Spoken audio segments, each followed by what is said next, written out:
اے پیغمبر، تم دیکھو گے کہ مومنوں کے ساتھ سب سے زیادہ دشمنی کرنے والے یہودی اور مشرک ہیں۔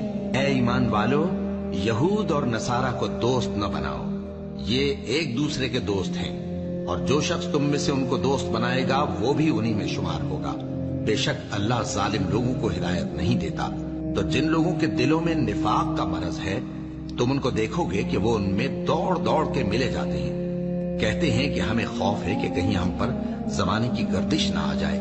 سو قریب ہے کہ اللہ فتح بھیجے یا اپنے ہاں سے کوئی اور امر نازل فرمائے، پھر یہ اپنے دل کی باتوں پر جو چھپایا کرتے تھے پشیمان ہو کر رہ جائیں گے۔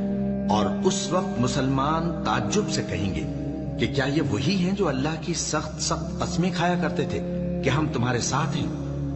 ان کے عمل اکارت گئے سو وہ خسارے میں پڑ گئے۔ اے ایمان والو، اگر کوئی تم میں سے اپنے دین سے پھر جائے گا تو اللہ ایسے لوگ پیدا کر دے گا جن کو وہ دوست رکھے اور اسے وہ دوست رکھے، اور جو مومنوں پر نرمی کرنے والے اور کافروں پر سختی کرنے والے ہوں، اللہ کی راہ میں جہاد کریں اور کسی ملامت کرنے والے کی ملامت سے نہ ڈریں۔